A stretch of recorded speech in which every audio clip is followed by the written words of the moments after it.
파트 1. 하나님의 가감승제. 챕터 1. 하나님의 덧셈. 구하라, 그리하면 더하시리라. 그러므로 염려하여 이르기를 무엇을 먹을까, 무엇을 마실까, 무엇을 입을까 하지 마라. 이는 다 이방인들이 구하는 것이라. 너희 하늘 아버지께서 이 모든 것이 너희에게 있어야 할 줄을 아시느니라. 그런즉 너희는 먼저 그의 나라와 그의 의를 구하라. 그리하면 이 모든 것을 너희에게 더하시리라. 그러므로 내일 일을 위하여 염려하지 말라. 내일 일은 내일이 염려할 것이요 한날의 괴로움은 그날로 족하니라. 마태복음 6장 31절에서 34절 말씀. 당신은 하나님을 기대하는가? 우리가 하나님을 기대한다는 것은 하나님이 위대하신 일을 행하실 것을 기대한다 라는 뜻이기도 하다. 보다 정확히 말하자면 하나님께서 우리 인생에 행하실 위대한 일, 우리의 막힌 인생에 뚫어주실 하늘의 돌파구를 기대한다는 말이다. 그런데 우리가 정말 온전한 믿음으로 하나님의 역사를 기대하기 위해서는 하나님이 어떻게 역사를 경영하시는지 이해할 필요가 있다. 신구약 성경을 자세히 들여다보면 하나님께서 인생과 역사를 경영하시는 어떤 원칙과 패턴이 있음이 어렴풋이 보인다. 나는 그것을 수학에서 사용하는 가감승제의 패러다임으로 살펴보고자 한다. 하나님의 덧셈, 뺄셈, 곱셈, 나눗셈이라는 시각에서 위대하신 하나님이 역사하시는 패턴을 공부해보자. 우리의 아버지 하나님. 가장 먼저 하나님의 덧셈에 대해 생각해보려 한다. 마태복음 6장 33절은 아주 유명한 성경 말씀이다. 먼저 그의 나라와 그의 의를 구하라. 그리하면 이 모든 것을 너희에게 더하시리라. 마태복음 6장 33절. 많은 크리스천들이 이 말씀을 해석할 때 예수 잘 믿으면 세상적 성공도 하나님이 주실 것이다 라고 간단하게 생각한다. 그런데 이 말씀의 의미는 그렇게 간단하지 않다. 하나님의 덧셈이라는 개념을 이 말씀에서 끌어낸 것은 맞지만 이 말씀이 담고 있는 의미를 제대로 이해하려면 앞뒤 문맥을 살펴보는 일이 필요하다. 먼저 31절을 보자. 그러므로 염려하여 이르기를 무엇을 먹을까, 무엇을 마실까, 무엇을 입을까 하지 말라. 마태복음 6장 31절. 한마디로 먹고 사는 문제로 염려하지 말라는 말씀이다. 예수님은 먹고 사는 문제로 염려하는 일이 참된 신앙을 가로막는 중요한 방해 요소임을 지적하셨다. 신앙의 가장 큰 장애물은 물질적 이기심이다. 잘못된 신앙은 언제나 물질 만능주의와 연결되어 있다. 사람들은 자기 안에 참 하나님이 없으면 하나님 대신 세상에서 능력 있는 것을 그 자리에 세우려 하는데 그게 바로 돈이다. 뭐니 해도 머니가 최고다 란 농담이 있을 정도로 요즘 세상에서 돈의 힘은 절대적이다. 수년 전에 나는 한 젊은이가 악마의 힘을 빌려서라도 돈을 벌고 싶다라는 충격적인 말을 한 것을 들은 적이 있다. 우리가 얼마나 처절한 황금 만능주의의 시대에 살고 있는가를 보여주는 단적인 예다. 돈은 먹고 사는 문제를 해결해주는 수단이기 때문에 그 힘이 아주 세다. 먹는 것, 입는 것, 타고 다니는 차, 사는 집, 다니는 학교 등 모든 면에서 가진 자와 가지지 못한 자의 차이를 피부로 느끼면서 살아야 하는 세상에서 먹고 사는 문제는 결코 하찮은 문제가 아니다. 그런데 예수님은 왜 이 문제로 염려하지 말라고 하시는가? 그것은 우리가 고아가 아니라 하늘 아버지의 자녀이기 때문이다. 예수님은 먹고 사는 문제는 이방인들, 즉 예수 안 믿는 사람들이 구하는 것이라고 말씀하신다. 하나님을 믿지 않는 사람들은 먹고 사는 문제로 끊임없이 염려하는 게 당연하다. 아무도 자기를 돌봐주지 않는다고 믿기 때문이다. 자기 인생은 자기가 책임져야 하기 때문에 끊임없이 염려하고 혼자 발버둥친다. 그런 염려로 가득한 사람들이 바벨탑을 쌓은 것이다. 그러나 우리는 천지를 만드시고 경영하시는 하나님, 세상의 모든 것을 소유한 부유하신 하나님, 그러면서 우리를 세상 그 무엇보다 사랑하시는 하나님을 아버지로 두었다. 예수님은 하늘 아버지께서 공중의 새도 기르시고 들의 백합화도 입히신다고 말씀하셨다. 아무도 거들떠보지 않는 야생 동식물까지도 하나님께서 다 먹이고 입히신다. 우리는 그 하늘 아버지를 믿음으로 평안하고 담대하게 살아가야 한다. 육신의 부모들도 자기 자식을 먹이고 입히는 데는 최선을 다하는데 하물며 선하시고 능력이 무한하신 하늘 아버지야 두말에 무엇하겠는가. 하나님을 신뢰하지 못할 때 우리는 많은 염려와 궁리를 하게 되고 내일을 위해 나름대로 많은 것을 준비해 놓으려고 한다. 그러면 삶은 더 복잡해지고 염려와 근심 가운데서 헤어나오지 못하게 된다. 염려할 시간에 기도를 해보자. 염려는 믿음에 반대되는 것으로 마귀가 우리의 믿음을 좀먹게 하는 방편으로 사용하는 무기다. 성경에서 염려하지 말라, 근심하지 말라라는 말은 대부분 먹고 사는 문제로 염려하지 말라는 뜻이다. 돈이 인생의 전부인 사람은 항상 염려와 근심으로 가득하다. 돈이 없을 때는 어떻게 하면 돈을 벌 수 있을지 염려하고 돈을 벌게 된 후에는 그 돈을 지키는 문제로 근심한다.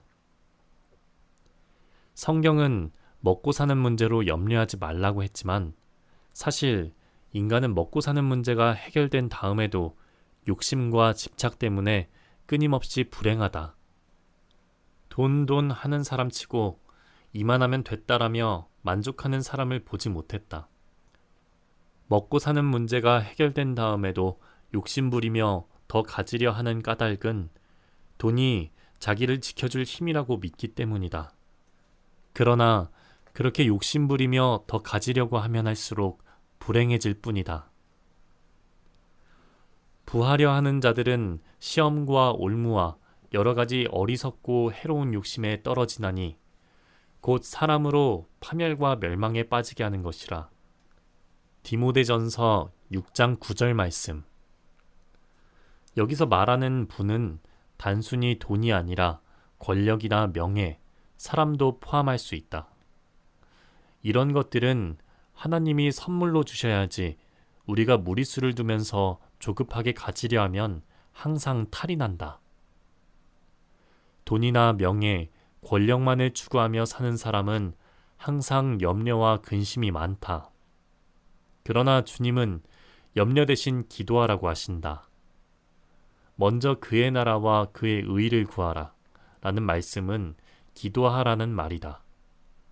염려 대신에 우리가 해야 할 일은 기도다. 구하라, 그리하면 너희에게 주실 것이요. 찾으라, 그리하면 찾아낼 것이요. 문을 두드리라, 그리하면 너희에게 열릴 것이니. 마태복음 7장 7절 말씀. 크리스천은 염려할 시간에 기도하는 사람들이다. 구하는 것이란 지금은 없지만 기도하면 주시겠다는 뜻이다. 찾는 것은 잃어버린 것을 다시 회복시켜 주시겠다는 뜻이다. 문을 두드리라는 것은 지금 우리 앞을 막고 있는 장애물을 뚫어주시겠다는 뜻이다. 즉, 크리스천은 미래를 향해 뛰어가며 문을 두드리는 사람들이다. 염려하지 말고 기도하면 하나님께서 우리의 모든 필요를 채워주겠다고 하신다. 그런데 여기서 무엇을 어떻게 기도하느냐가 중요하다. 인간적인 욕심으로 이 모든 것을 더해달라고 기도할 때 그것이 꼭 좋은 결과로 이어지지는 않는다. 건강과 장수의 복도 여기 포함되는데 이것을 무리하게 구한 유대왕 히스기야의 이야기는 우리에게 참 많은 것을 생각하게 한다. 히스기야가 병들어 죽게 되었을 때 하나님은 히스기야에게 이사야를 보내 네 집을 정리하라 라고 말씀하셨다. 그러자 히스기야는 슬피 울면서 하나님께 좀 더 살게 해달라고 간구했다. 이에 하나님께서는 15년의 세월을 더해주셨다. 그러나 이 수면 연장은 그에게 축복이자 위기였다. 히스기야는 하나님께서 뜻깊게 쓰라고 더해주신 15년의 수명을 하나님의 영광을 위해 제대로 쓰지 못했다. 일단 훌륭한 경제정책을 펼쳐서 국가의 재정을 부유하게 하긴 했다. 그러나 바벨론 사신들이 왔을 때 그는 자신의 부유한 곳간과 무기고를 활짝 열어 과시했다. 이것은 훗날 바벨론의 유다 침략 욕구를 자극시켰다. 성경은 히스기야가 교만함으로 그 받은 은혜를 보답하지 않아서 하나님의 진노가 나라에 임하게 되었다라고 말한다. 하나님의 은혜로 중병에서 살아났으면서도 그 은혜에 합당하게 살지 않았다는 말이다. 무엇보다도 연장된 15년의 기간 동안 히스기야에게서 아들이 태어났는데 그가 바로 유다 역사에서 악한 왕들 중 하나로 꼽히는 므낫세였다. 그는 반세기 넘게 나라를 다스리며 나라를 온통 우상 숭배의 땅으로 만들어 유대나라 멸망의 단초를 제공했다. 하나님이 더해주신 15년간 아들을 낳고 제대로 양육하지 못하여 국가의 운명을 나락에 떨어뜨린 히스기야. 천국 가서 하나님 앞에 얼마나 죄송했을까. 기도의 우선순위를 설정하라.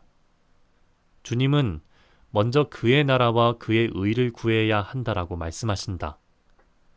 하나님의 나라, 하나님의 통치가 이 땅에 임하기를 기도하라는 것이다. 자신의 욕심이 아닌 하나님의 뜻이 이루어지게 해달라는 기도.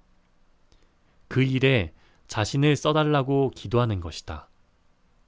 그렇다면 구체적으로 먼저 그의 나라와 그의 의를 구하라 라는 말씀에 담긴 하나님의 뜻은 무엇일까? 첫째, 하나님의 지혜를 구하라는 것이다. 완벽한 예가 구약 성경에 나오는 솔로몬 왕이다. 젊은 나이에 다윗의 뒤를 이어 왕위에 올라 두렵고 떨리는 마음이 가득했던 그는 하나님 앞에 일천제를 드리며 열심히 기도했다. 하나님께서는 그에게 무엇이든지 원하는 것을 구하라고 하셨고 그는 지혜를 구했다. 여기서 지혜로 번역된 히브리어는 하나님의 말씀을 듣고 순종하는 마음이라는 뜻이다. 즉, 하나님의 뜻을 듣고 그대로 현실화하는 능력이 지혜이다. 나는 이것을 다른 말로 성령 충만이라고 표현하고 싶다. 성령 충만이란 성령님의 지배를 받는 상태, 성령님이 우리를 온전히 다스리시고 인도하시는 상태를 말한다. 즉, 성령님은 우리에게 끊임없이 말씀하시고 우리의 삶의 모든 영역에 간섭하시며 인도하시는데 성령님이 내 삶을 그렇게 이끄실 때마다 네 하고 순종하는 것이다. 솔로몬은 자신의 뜻을 하나님의 힘을 빌려 이루겠다고 한 것이 아니라 하나님의 뜻이 무엇인지 알려주시면 그대로 순종할 수 있는 능력을 달라고 기도한 것이다. 즉, 그는 성령 충만을 구했다. 하나님은 솔로몬의 기도에 너무 흡족하셔서 그가 구하지 않은 부와 영광까지도 다 주겠다고 하셨다. 하나님의 뜻대로 살겠다고 결심하니 내 욕심을 따라 챙기던 때보다 훨씬 더한 축복을 덤으로 더해주신 것이다. 둘째, 하늘 아버지의 비전을 추구하는 것이다. 하늘 아버지의 비전은 열방의 잃어버린 자녀들이 하나님께로 돌아오는 것이다. 부활하신 주께서 우리에게 남기신 지상 명령은 모든 민족을 제자로 삼아 아버지와 아들과 성령의 이름으로 세례를 베푸는 것이었다. 또한 이를 위해서 성령이 성도들에게 부어질 것이고 성령이 임할 때 성도들은 예루살렘과 유대와 사마리아와 땅끝까지 이르러 주님의 증인이 될 것이다. 크리스천들은 어떤 직업을 가지고 어디서 살든 전도하고 선교하는 일을 삶의 최우선순위에 두어야 한다. 우리의 시간과 돈과 재능도 그 일을 위해 헌신해야 한다. 주께서 언제든 쓰실 수 있도록 말이다. 교회도 전도하고 선교하는 데 총력을 기울여야 한다. 그러면 하나님께서 모든 능력과 복을 더해 주실 것이다. 19세기 영국이 부흥을 체험한 후 세계 선교에 헌신했을 때 영국은 역사상 그 어느 때보다 정치, 경제적으로 큰 성장을 경험했다.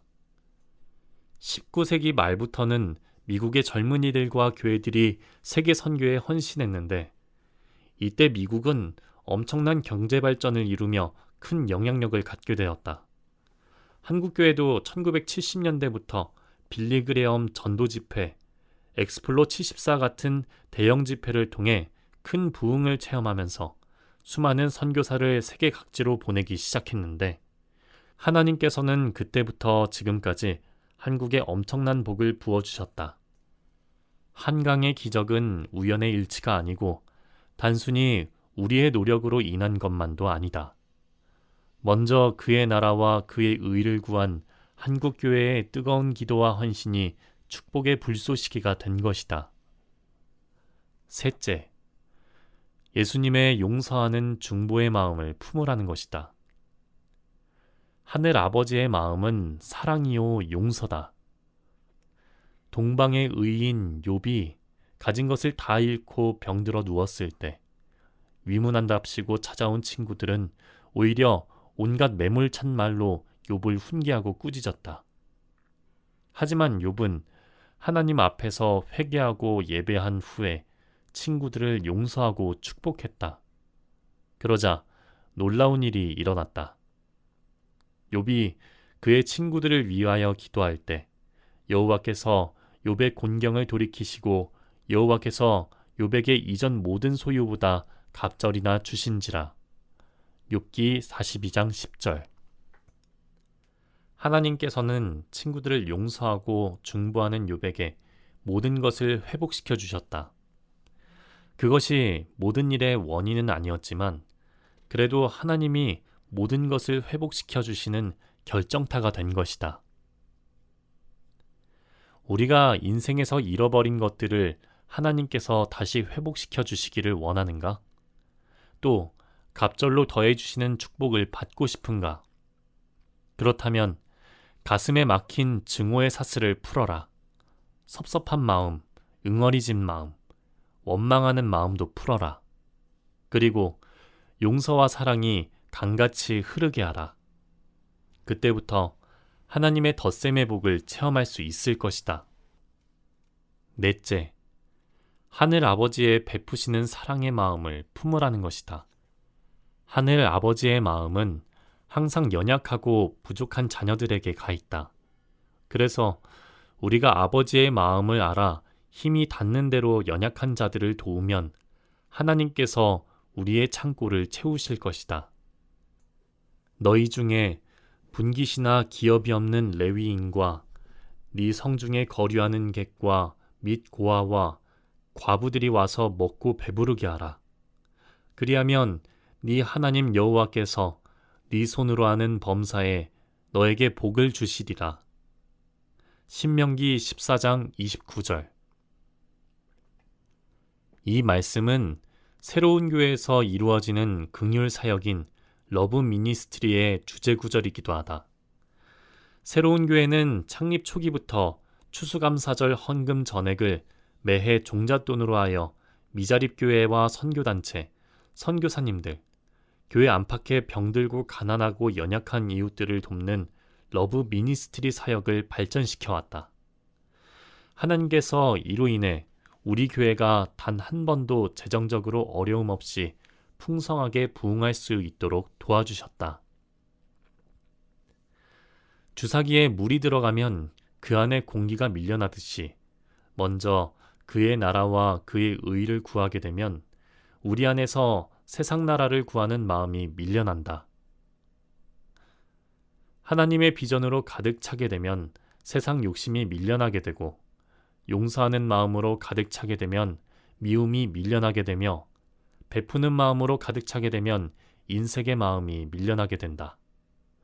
거룩을 더하면 죄가 빠지고, 성령으로 충만해지면 불순종의 영이 빠지게 된다. 그것이 하나님의 덧셈이 주는 부수적인 축복이다. 먼저 그릇을 준비하라. 하늘 아버지께서는 이렇게 먼저 그의 나라와 그의 의를 구하는 자에게 이 모든 것을 너희에게 더하시리라 라고 약속하셨다.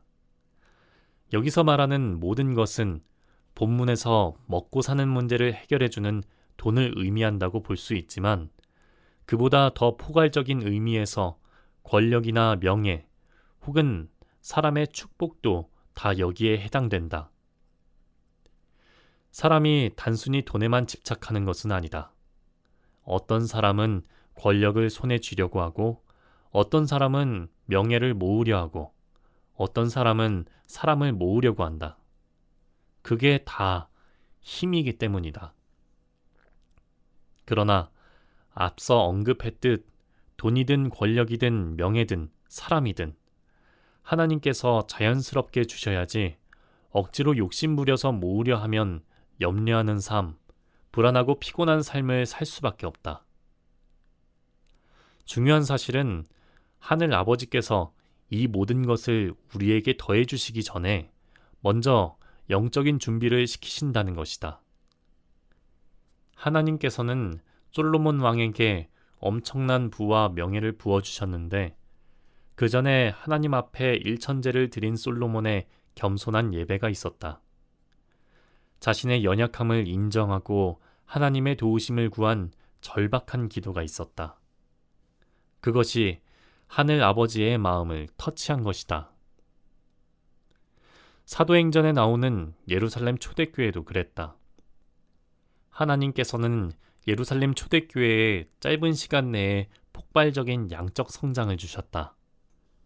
하나님을 찬미하며 또 온 백성에게 칭송을 받으니 주께서 구원받는 사람을 날마다 더하게 하시니라.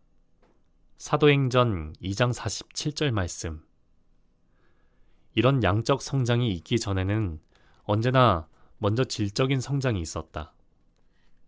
마가의 다락방에서 성도들이 간절히 기도할 때 오순절 성령의 불같은 임재가 있었다. 성령 충만한 사도들의 능력 있는 말씀 전파로 많은 기사와 표적이 나타났다. 모든 물건을 서로 나눴을 정도로 서로 사랑했고, 성도들 사이에 활발한 교제가 있었으며 가난하고 병든 자들을 기쁨으로 도왔다. 하나님은 이런 영적인 준비가 다 된 후에야 그들에게 많은 성도를 더해주셨다. 하나님이 재물을 더해주시는 것 이상의 복이 사람을 더해주시는 것인데, 초대교회에 성도들을 더해주시기 전에 영적으로 성령 충만한 공동체로 먼저 준비시키셨다. 이렇듯 준비된 그릇에 하나님의 복이 더해져야 그 복으로 인해 탈이 나지 않는다. 그래서 하나님이 축복을 더해주시는 데는 우리가 생각하는 것보다 훨씬 더 시간이 걸릴 수 있고, 우리가 생각하는 방법과 전혀 다를 수 있다. 풍성하고 안전한 하나님의 더하심. 재물이든 명예든 사람이든 하나님께서 더해주시는 복은 안전하다. 여호와께서 주시는 복은 사람을 부하게 하고 근심을 겸하여 주지 아니하시느니라. 잠언 10장 22절. 반면에 사람들이 자기 힘으로 무리해서 억지로 얻는 복, 다른 사람과 싸워서 얻어낸 복은 쟁취한 뒤에도 불안하고 뒤탈이 많다. 무리수를 두면서 모은 돈이나 올라간 자리는 많은 근심과 문제거리를 만들어낸다. 자녀 교육에도 그렇게 좋지 않다. 한 예로 미국에서 복권 당첨으로 하루아침에 벼락부자가 된 사람들의 삶이 어떤지를 추적해서 연구한 보고서가 나왔는데 결국에는 대부분이 불행한 결말을 맞았다고 한다.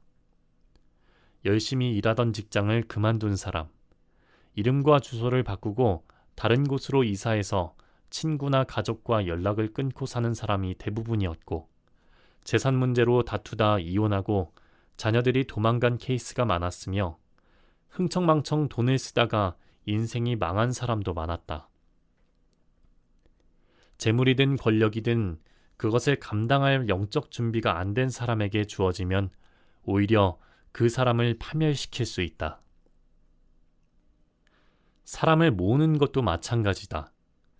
무슨 일을 하든지 좋은 사람들과 함께하는 것이 중요한데, 사람들은 하나님이 더해 주셔야지 내가 세상적 방법으로 억지로 모으려 하면 잘 모아지지도 않고 설사 모인다 해도 내 사람이 되지 않는다.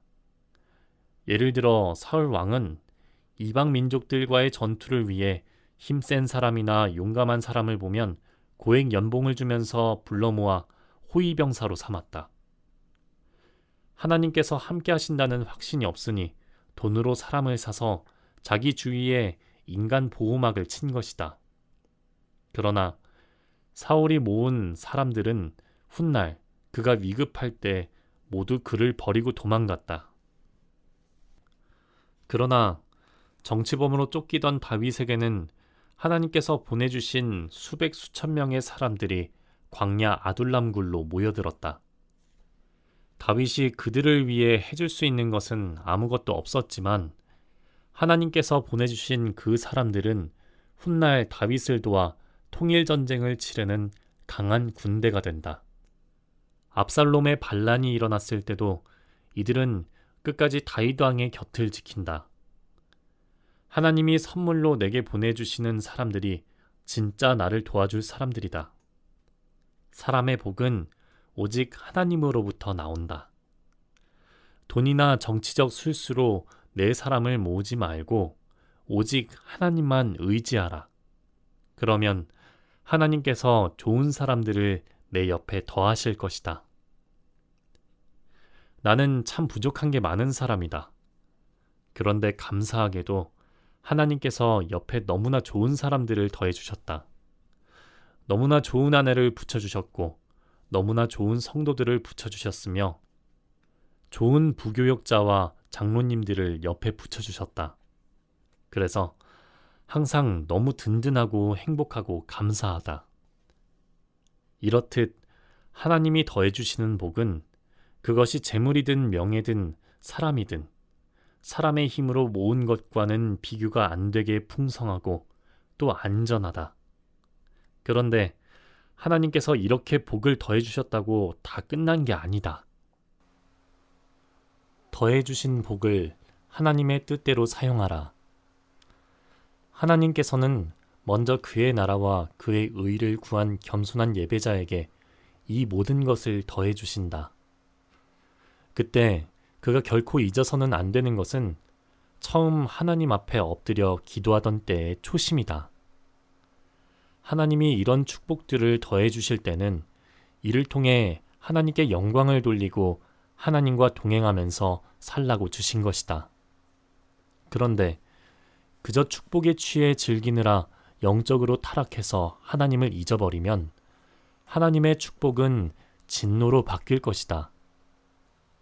하나님은 먼저 그의 나라와 그의 의를 구할 때 이 모든 것을 우리에게 더하시는 분이지만 먼저 그의 나라와 그의 의를 구하지 않고 하나님께 불순종할 때는 이 모든 것을 거두어 갈 수 있는 분이시다. 앞에서 언급한 솔로몬이 그랬다. 솔로몬은 1000명에 달하는 후궁과 첩들을 두었는데 이들은 자기 나라에서 가지고 온 우상신들을 섬기게끔 솔로몬을 타락시켰다. 진노하신 하나님께서는 솔로몬 다음 세대에 이 제국이 두 조각 날 것이며 사방에서 적들이 일어나고 재산도 명예도 서서히 이방인들의 손에 넘어갈 것이라고 예언하셨다. 그리고 실제로 그렇게 되었다. 하나님께서는 더해주신 이 모든 복을 하나님의 뜻대로 잘 사용하길 기대하신다. 복은 하나의 힘이라고도 할 수 있는데 하나님이 힘을 주실 때는 분명한 목적이 있다. 하나님의 일을 위해 복을 흘려보내라고 돈도 더해주시고 명예도 더해주시고 사람도 더해주시는 것이다. 그런데 복만 받아 챙기고 하나님 나라를 위해 재투자하지 않는다면 하나님께서는 반드시 우리에게 압박을 가하신다. 예를 들어 하나님께서 예루살렘 초대교회에 폭발적인 부흥과 성장을 주신 것은 그들이 그 힘으로 예루살렘과 온 유대와 사마리아와 땅끝까지 이르러 주님의 증인이 되게 하기 위함이었다. 그러나 예루살렘 성도들은 자기들끼리 은혜 공동체에 있는 것이 너무 좋다며 유대와 사마리아로 가지 않았다. 그러자 하나님께서는 스데반의 순교와 그로 인한 대핍박이 일어나게 하셔서 예루살렘 성도들이 유대와 사마리아로 흩어져 전도하게 하셨다. 솔로몬도 매년 25톤 황금을 늘려갈 정도로 엄청난 부자였다. 요즘 시세로 수천억이 넘을 거다. 그 외에도 열방에서 올라오는 보석과 조공품들도 엄청났다. 솔로몬 궁전의 어지간한 모든 것은 금으로 만들어졌고 은은 돌덩이처럼 흔했다고 한다. 그러나 솔로몬은 하나님께서 주신 그 많은 재물을 자신을 위해서만 쌓아두고 가난한 백성에게 베풀지 않았다. 세금도 무겁게 걷었다. 그러니 민심은 갈수록 사나워졌고 하나님은 이를 개탄하셨다. 하나님께서 솔로몬에게 이 많은 재물을 더하신 데는 거룩한 뜻이 있으셨다. 하나님께서는 솔로몬을 세계 최고의 부자로 만들어주시면서 그가 백성과 그것을 나누는 복의 통로가 되길 원하셨다. 구약 성경은 고아와 과부와 이방인과 나그네와 약한 자들을 돌보라고 말한다. 그리고 그렇게 하면 네 창고에 하나님의 복을 가득 내리시겠다. 그러나 가난한 이들을 멸시하면 하나님이 네 기도를 듣지 않으실 것이라고 했다. 그런데 솔로몬은 재물을 쌓기만 할 뿐 나누지 않았다. 하나님이 더해주신 것에 욕심을 부리며 흘려보내지 않으니 나중에 그 많은 재물은 다 남의 차지가 되었고 솔로몬 후손의 운명은 비참해졌다. 하나님은 하나님이 더해주신 복을 하나님의 뜻대로 사용하지 않는 것을 죄로 여기신다. 그리고 죄인의 창고에서 의인의 창고로 재물을 옮기신다. 선인은 그 산업을 자자손손에게 끼쳐도 죄인의 재물은 의인을 위하여 쌓이느니라. 잠언 13장 22절 말씀. 사실 처음 이스라엘 백성이 약속의 땅에 들어갈 때만 해도 이 원칙의 수혜자였다. 가나안 사람들이 죽어라고 일해서 만들어 놓은 성읍과 집, 그들이 열심히 일해서 가꾸어 놓은 포도원과 농경지들을 이스라엘 사람들이 들어가서 그대로 누렸다. 그것은 가나안 백성이 악하고 우상 숭배를 행함으로 하나님의 진노를 샀기 때문이었다. 그런데 문제는 이스라엘 백성도 가나안 땅을 차지한 후 점점 타락해서 하나님의 진노를 샀다는 것이다. 하나님은 그렇게 되면 그들에게 더해주셨던 모든 걸 다시 빼앗으실 것이라고 경고하셨다. 만일 너희가 여호와를 버리고 이방신들을 섬기면 너희에게 복을 내리신 후에라도 돌이켜 너희에게 재앙을 내리시고 너희를 멸하시리라 하니 여호수아 24장 20절 말씀. 그리고 훗날 실제로 그렇게 되었다. 가나안 백성의 악함으로 그들의 재물을 이스라엘 백성의 창고로 옮기신 하나님께서 훗날 이스라엘이 악해지자 그들에게 주셨던 재물을 다른 이방인들의 창고로 옮겨버리셨다. 복을 내리신 후에라도 돌이켜 너희에게 재앙을 내리시고라는 것이 무슨 말인가? 우리가 하나님을 거역하면 하나님께서는 우리에게 더해 주신 복을 다시 썰물처럼 빼버리실 것이다. 좋은 영적 습관을 만들라. 20세기의 경건한 목회자였던 오스왈드 챔버스는 하나님만이 더해 주실 수 있는 것이 있고 우리 자신이 더해야 하는 것이 있다라고 말했다. 그리고 가장 중요한 예로 베드로 후서의 말씀을 꼽았다. 그러므로 너희가 더욱 힘써 너희 믿음의 덕을, 덕의 지식을, 지식의 절제를, 절제의 인내를, 인내의 경건을, 경건의 형제 우애를, 형제 우애의 사랑을 더하라. 베드로 후서 1장 5절에서 7절 말씀. 여기서 더해야 한다라는 말은 습관이 될 때까지 노력해야 된다는 뜻이다. 가만히 앉아 있으면 더해지지 않는다. 노력하고 기도하고 훈련해야 한다. 베드로가 우리에게 더하라고 말하는 대상은 성품이다. 베드로는 우리가 하나님의 성품을 물려받았으니 이제 마음을 모아 경건의 습관을 만들기 위해 집중적으로 노력하라고 말한다. 우리는 하나님께서 우리 안에 주신 새 생명을 근거로 습관을 만들어야 한다. 그러면 우리 안에 씨앗으로 주신 하나님의 성품이 자라서 잎이 무성해지고 열매를 맺게 된다. 하나님의 덧셈을 생각할 때 우리는 하나님이 우리에게 외형적인 복을 더해 주시기를 기대하지만 하나님께서는 무엇보다 우리의 성품이 하나님을 닮은 성품으로 영글어가기를 기대하신다.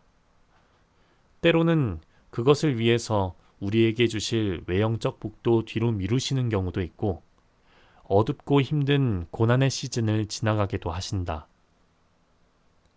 그러나 그런 기간이 하나님께서 우리의 성품을 가장 많이 빚으시는 때이다.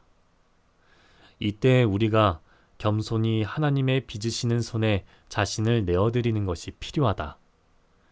그리스도의 성품이 우리 안에 형성되기 위해서 중요한 것은 균형이다. 앞서 살펴본 베드로후서 1장 5절에서 7절 말씀은 하나만 가지고는 안 되고 서로 더해져야 완전체가 된다는 의미를 담고 있다. 더하기가 안 되면 그 자체만으로는 독이 되는 것들도 있다. 그래서 서로 더해주는 것이 필요하다. 믿음이 좋다고 하면서 덕이 없는 분들은 다른 이들을 시험 들게 하기 때문에 반드시 믿음에는 덕을 더해야 한다. 또 영적 지식이 많아도 절제하지 않으면 함부로 남을 판단하고 가르치려 들다가 교회를 어지럽힐 수 있다. 그래서 지식에는 절제를 겸하도록 해야 한다. 베드로는 우리가 이렇게 균형을 잡아 더해가는 일들을 힘써 행해야 한다고 한다. 구원은 100% 하나님의 선물이요 은혜로 받지만 성화는 가만히 앉아있을 때 그냥 주어지는 게 아니다. 물론 성령께서 이끌어 가시지만 그렇게 되고자 하는 갈망과 순간순간 우리의 결단이 있어야 한다. 하나님을 기대하며 기도하라. 물은 100도가 되어야 끓기 시작한다. 이 온도를 임계점이라고 하는데 여기를 돌파해야 물이 수증기로 바뀌면서 동력을 만들어낸다. 99도도 안 되고 마지막 1도를 더 끌어올려 100도의 임계점을 돌파해야만 물이 끓는다. 우리의 믿음 생활에도 임계점이 있다. 인간적으로 할 수 있는 것은 다 했기 때문에 더 이상은 못하겠다라고 포기하고 싶은 한계점이 바로 거기다. 그야말로 바람만 불어도 주저앉고 싶을 정도로 지치고 힘든 시점이다. 많은 사람이 여기서 포기하고 돌아서기 때문에 승리를 체험하지 못한다. 그러나 성령의 사람은 여기서 포기하지 않고 불같이 기도한다. 목숨을 건 기도만이 우리 신앙의 임계점을 돌파할 수 있다. 기도로 영적 임계점을 돌파하는 그 순간 하나님이 개입하시기 시작한다. 주님은 약속하셨다. 내가 또 너희에게 이르노니 구하라 그러면 너희에게 주실 것이요 찾으라 그러면 찾아낼 것이요 문을 두드리라. 그러면 너희에게 열릴 것이니 구하는 이마다 받을 것이요 찾는 이는 찾아낼 것이요 두드리는 이에게는 열릴 것이니라. 누가복음 11장 9절 10절 말씀. 하늘 아버지께서 주시는 것은 항상 우리가 기도했던 것보다 더 크고 놀라운 것이다. 구하라, 찾으라, 문을 두드리라 라고 하셨는데 구할 때 주시는 것은 우리가 구한 것보다 훨씬 크고 아름다운 것이다. 찾을 때 찾게 되는 것은 우리가 잃어버린 것보다 더 큰 보물이다. 문을 두드릴 때 열리는 세계는 우리가 상상도 하지 못했던 차원의 세계다. 자신을 정결하게 하며 간절히 기도하는 자에게는 내 생각과 능력을 초월하는 엄청난 하늘의 능력이 임한다. 그토록 오랜 세월 체증처럼 꽉 막혔던 것들이 뚫리고 길이 열린다. 내가 기도한 것보다 훨씬 엄청난 복들을 하나님께서 쏟아부어 주시기 시작한다. 기도하는 사람은 하늘 아버지의 마음과 하나가 되고 그때 그는 하나님의 놀라운 복의 덧셈을 선물받게 될 것이다.